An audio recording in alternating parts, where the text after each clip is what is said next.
My honor and privilege to award the 2025 Peggy Klinke Award is Anna Nasset.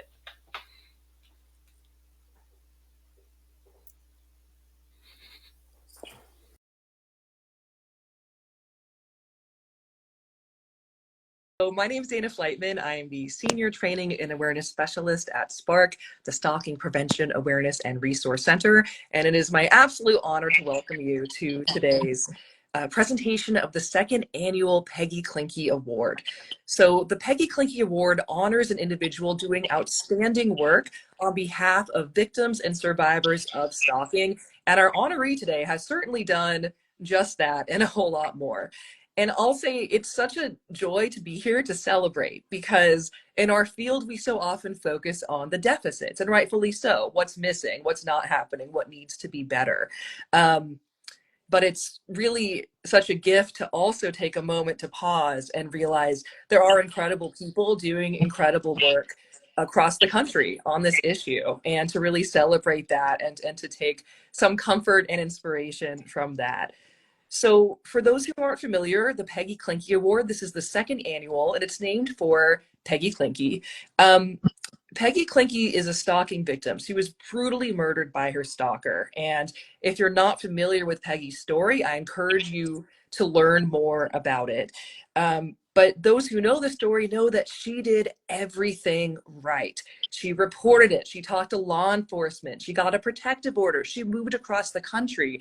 And yet no one gave her the help with the urgency that she really needed. And when her sister, Debbie Riddle, got a knock on the door from law enforcement, she already knew what had happened because they all saw it coming. And so what Debbie did was she jumped into action. Within a year, she had petitioned Congress to establish January as National Stalking Awareness Month. She's been a speaker telling Peggy's story across the country ever since, doing really incredible and inspiring work. She is a partner, she is a leader, and she was the first recipient of our Peggy Klinke Award. So it's really about that spirit of taking something to dark, and doing something really wonderful and inspiring and creating a better world for our stalking victims and survivors. And so it is my absolute honor to hand it over to Debbie Riddle. Dana, I think you have Debbie back in. Oh my goodness, y'all, the amateur hour. I'm so sorry. Debbie's in on mine. I could see her reacting to everything I said, but I'm seeing a lot of love for her in the chat. So that is a good thing. Let's keep that going as I re-invite her in here.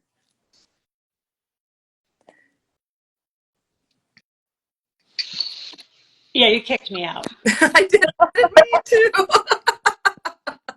I'm so sorry. All right. She is back and ready to go. Well, first today I wanted to congratulate Anna for receiving this award. I can't think of anyone more deserving, and I feel like when I won this last year, I was like, Anna's going to get this next year. I mean, that's how inspired I am by her work. I also want to thank the women of SPARC. Through this tragic event in my life, I have had some amazing people come in my circle, and certainly the women of SPARC rank on the list for the hard work that the not easy work by any stretch of the mean. So I want them to know how much I truly appreciate them. And in the creation of this award that does honor my sister Peggy. I was asked to talk about what does the Peggy Klinke Award mean to me, and I'm actually grateful that question was tossed my way because for years I have marked these milestone years with it's been a year without Peggy, it's been 10 years without Peggy, and look at the first call that I made to from the Stalking Resource Center, which we now know today as SPARC. The first person I told that story to that sort of springboarded whole activity of action and awareness. You know, from that phone call to 5 months later going to Washington, D.C. to declare January National Stalking Awareness Month in honor of Peggy, to making a roll call video, to the endless hours of presentations and conferences and PowerPoint presentations and, you know, videos and vlogs and podcasts and webinars, all of this. I look back on it now and I say, Peggy, we were never without her. Peggy has been with us for 22 years. Nothing hits home with me more in this past 22 years, talking to victims and especially survivors when they hear my presentation and have come up to me more than a dozen times in my life and said, I am alive today because of your sister. And that is exactly what I wanted to happen when I had this very first conversation with Tracy 22 years ago. I wanted survivors. I never wanted another family to suffer like our family did. I could only imagine how many Peggy Klinkes existed in the world. And I wanted to save people by telling this story. So the impact of Peggy's legacy is amazing. The people that know her worldwide is unbelievable. From just our family's choice to share this story of trauma to do some good things in the world. And the connection I want to make is I met Anna back in 2019 through SPARC. And Anna had invited me to come onto her podcast and share Peggy's story with her audience. And it was a great discussion. The funniest thing about that podcast is that I remember it was a really cold day. I had to do it from my car, from a very cold parking deck. But it was really one of the most memorable moments because the conversation with Anna was like sharing a story with an old friend. And I knew a little bit about Anna's story. I didn't really know a whole lot at that time, but you know, over the years, I've gotten to know Anna. You know, we've texted, we've emailed, we've included each other in, you know, conversations that go beyond the stalking world. But last year I was fortunate enough to finally meet Anna in person when we were in Washington, D.C. to celebrate the 20th anniversary of National Stalking Awareness Month. And for the first time I got to hear Anna and got to learn more about her and about her story and her journey. And I got to read Anna's book. And I will tell you this, pick up Anna's book and read it, because there is no other publication out there that you can get your hands on and read and feels what it feels like to be a stalking victim. And not just in a day or in a week or over a couple weeks or a couple months. This is years. This is what these victims go through. And I feel like I finally understood Anna and I finally saw her. And the beautiful thing about Anna receiving the Peggy Klinke Award is that so much of Anna mirrors Peggy. When I think of Anna, I think of Peggy's tenacity and her bravery and her courage. And when Anna goes out and speaks and trains worldwide, Anna is sharing a very courageous, brave story with people in hopes that people will learn from this. I feel like Anna has this kind of the same perspective that I did, that by telling her story and sharing her trauma, she will change minds and she will save lives. And that's why I'm so excited for her to be the 2025 recipient of this Peggy Klinke Award. And I know Peggy would adore her. She'd probably come off coldest first, but then she would warm up and then she would really like Anna. But just congratulations to Anna and to all the amazing things that she's done. But I want to turn it back over to Dana and let Dana tell you more about some of Anna's just fantastic accomplishments over the years. Thank you so much, Debbie. What a wonderful tribute to Peggy, to the work, and to Anna, our honoree. And what Peggy's story always brings up for me, among other things, is something that we often say at SPARC, which is that no survivor should have to luck into a good response, right? Every survivor of stalking deserves a response that is trauma informed, that is empathetic. They deserve safety, they deserve justice, and they deserve for their cases to be responded to with urgency. And the work that Debbie and that our honoree for today, Anna, have done and are continuing to do is helping us build that world where every survivor, we don't have survivors having the same experience as Peggy, where we have people who are getting the kind of help that they need and deserve. So to tell you a little bit more about Anna, and I wish I could tell you everything, but she has so many accomplishments. We'd be here all day, but I definitely encourage you to learn more about her at her website, standofresources.org. So as you've already heard, Anna is a stalking survivor. Her fortitude during the situation helped her get one of the longest sentences for this crime in U.S. history, which is a mere maximum sentence of 10 years in prison for aggravated felony stalking. For the past 15 years, she has channeled her firsthand experience to become an international speaker, subject matter expert, and a published author. And absolutely, if you don't have her book, please get it. It's so wonderful, so inspiring, and I'm so glad to see people in the chat saying it's something that they've used to educate themselves and others as well. She has trained thousands of responders, including advocates, law enforcement, campuses, military. In fact, since 2019, she has personally trained over 185,000 people. And if you've been to a training from Anna Nasset, you remember, okay? Because audiences know, and if you've been lucky enough to see her speak, you know that not only is she knowledgeable and engaging, but also that her hope and the resilience that she brings to this work are so inspiring and really stick with you.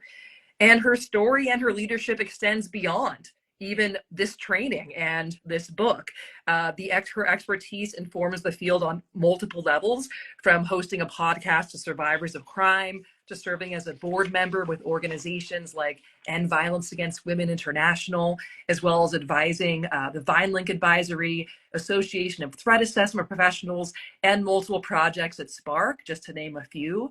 One survivor who nominated her for this award wrote, and I quote, "I am truly grateful to her for selflessly providing knowledgeable and actionable, empathetic support without judgment when very few others have. She is a beacon of hope and has helped inspire me to work towards supporting others who are being stalked. Without her advocacy and training, I don't think any of us would be in the safer places that we are today." On a personal note, I'm so grateful to have Anna in this work. She is a visionary who is really committed to collaboration, who believes that we can do hard things and then shows us that we can. She is an inspiration, a force to be reckoned with, and a friend. So it is my absolute honor to present this award and to hand it over to the incredible Anna Nasset. Thank you all so much. I mean, my eyes are about to break. So there's that. Thank you for the award. We had a whole bit we were going to do with a handoff, but our technical issues made it not quite work. Maybe we'll do a video and post it. But I am really overwhelmed because it's very weird to hear your accomplishments said back to you. We do not do this for awards. I have written some comments I want to read to you all, but if you had seen me the day I found out I was getting this award, I was in the process of moving, so I had boxes everywhere. I had just been on a call with my own advocate to prepare for the release of the stalker in my case, and I got this email about this award. And to say I did ugly crying, I did some massive ugly crying. So, I mean, like I said, we don't do this work for awards. We do it to create change, but sometimes in a moment we get acknowledgement that's just what we needed. So I'd like to share some thoughts with you and just some gratitude to so many people. First and foremost, I would like to thank those most closely linked to the case I was part of. I want to acknowledge and thank the bravery of the other victims and survivors who stood up and testified to report over the last 15 years of the stalking they experienced by the man who has also stalked me, specifically my dear friend Erica. I want to thank Officer Corrigan and the Port Townsend Police Department for their work, their insight, and honestly, their ability to see what most other departments could not. I think we can all agree that they saved many lives. Thank you, retired Judge Landis. You are not only my hero in the work that you've done throughout your life, but knowing you in my future, but knowing you also knew my future before I did, and I thank you for the work you've done. Prosecutor James Kennedy, you took on the impossible and you did it. But you would have done it even if you didn't get the conviction, and that's what makes you simply amazing. Thank you, Steve Johnson, for joining the case, to my victim witness coordinator, Jillian Munger, for answering the zillion questions and texts that you do for all countless victims. And thank you to Judge Basden for your fairness, your ability to hold court amongst chaos, and for your decisive decision making. You have changed my life and that of so many others. I'd like to thank the Dove House, Amy Farr, the state of Washington, the state of Vermont, as well as countless others. All people and agencies did something quite exceptional. They helped the victim feel seen and empowered in a criminal justice system, a system that is built to punish victims. And they did something that is rarely done. We got a conviction. I ask every person that listens to this who works in the criminal justice system or victim service field to see the individual, get to know them, work with them. This is what these people did. I would also like to thank my support systems who have been with me since the very beginning. My parents, Deb Nasset, and my late father, Mark Nasset. My sister and her husband, Carrie and Paul DeHart, and my amazing friends, Ellen Ryan and Megan Hudson. You have been my OG support squad, and I love each of you for the late night phone calls, even when time zones are a problem, walks to the courthouse, and sitting with me through all of this journey these last years, but also all of Port Townsend. The crime of stalking is lonely, people. It's a lonely psychological. It is used to quiet the victim, to take away our powers through mental violence. My voice was gone and faded for so long. And with this sentence of freedom I'm in, while the stalker is incarcerated, I have dedicated every part of my work to ensure the voices and rights of 13 million stalking victims in this country have access and ability to the same systems and practices that have kept me alive and safe all these years. I choose to use my voice to ensure that others will be able to do so. I work to tirelessly educate victim and service and criminal justice professionals on trauma-informed best practices when working with all victims of crime. Very early on, I realized that I was the exception to the sentence and support I was receiving, to the outcome of having a positive prosecution. And I was a different gender, a different race, if I had dated him, if I'd lived in a big city, if anything fundamentally was different about my being, I probably wouldn't be or couldn't be here. And so I decided I can't be the exception. We need to try and begin to work towards standard, even if I don't see it in my lifetime. Everyone deserves the sentence of freedom that I received. And I want to thank those who have instilled that in me. Not just the people I have already mentioned, but those who have built this cause so that I could continue their work. First off, Debbie Riddle, you didn't have to do any of this. Your loss is so profound. I cannot imagine the grief that you have felt these last 20 years. And here you are, still doing the damn work. You started the work. You stood up, and you shouldn't have had to. And Peggy should be alive. The systems failed her, and she should be here. And instead of this not going the way it went for her, you made it your life's mission to make it go this way for others. You are truly the punk rock in stalking advocacy, and I could never be more honored to work with you or call you my friend. Lenora Claire, my twin flame and sister in a parallel life, I wish we had met in different ways, but I am so glad you're in my life. From the moment we met, it was done, and we will forever be together because, well, we have to. You taught me, encouraged me, and have built me up in ways I do not feel I deserve. You are the ability to bring out skills others don't see in themselves. Thank you for being my sister in this work. I love and adore you. To Caitlin, Aziza, Deja, Lauren, Ben, Alexandra, Kelsey, Andrew, Kimberly, and countless others, I love you so much, and we will continue this.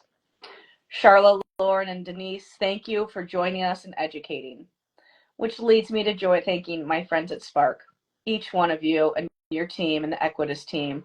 What you have done in the last few years, what you've accomplished is simply stunning.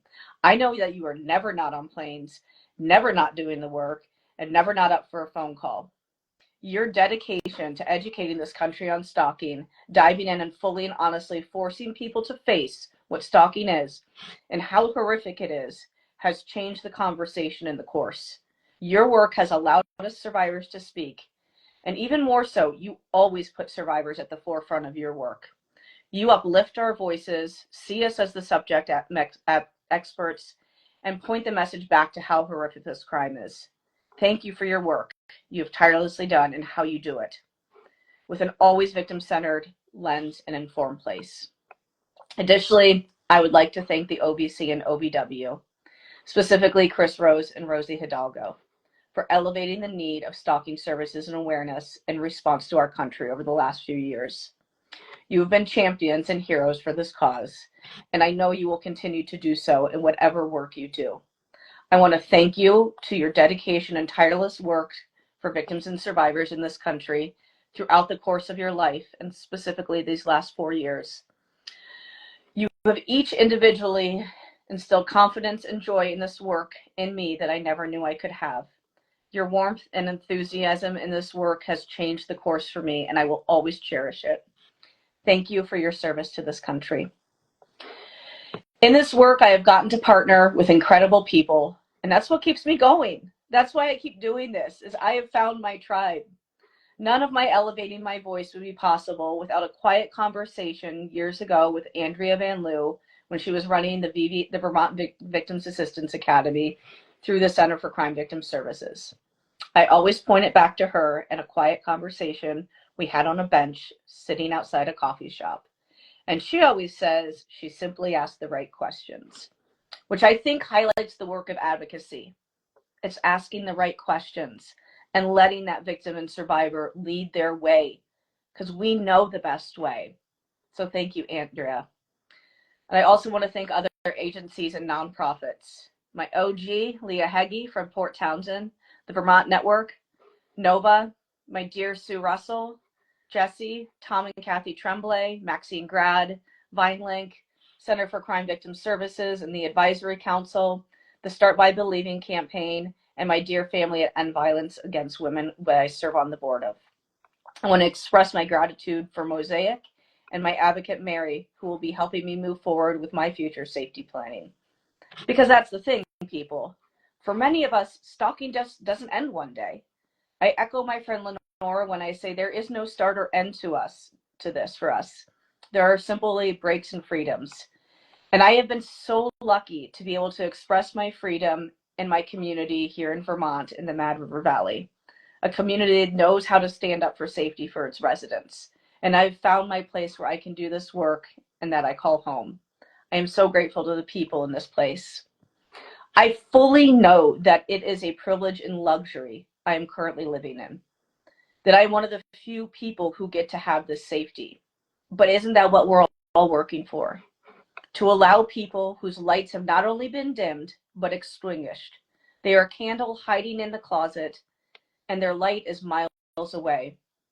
Aren't we working to help them find that light again, to find freedom from the psychological, emotional, and life-altering crime that is stalking? This crime that is so often laughed at, dismissed. It's not bad enough till it's bad enough. It's just a bad breakup. Come back when something horrible happens or when you're assaulted. But what if professionals actually took victims of stalking seriously? What if we victims and survivors could start to find that light and that sparkle again? Or at the very least, have the freedom and safety to do some basic things like get groceries, care for their kids, get in their cars, do any basic function that gets stripped away from humans by the crime of stalking. While I relish in my sweet community and life, what I relish more is those basic freedoms, that I'm able to go get groceries without being scared, to drive my car, to safely get my mail. And I will not stop, we will not stop until others can do the same. So in closing, I want to thank you again for this honor. And whatever change you want to see in the world, it can start with you. To quote Leslie Knope, now go find your team and get to work. Thank you all who have been part of my team and part of my life. And please join me and countless others tomorrow across this country for SPARC's Day of Action. Thank you so much for this incredible honor. Now I can start crying. Thank you so much, Anna. And you certainly won't be the only one crying, at least on screen or off screen.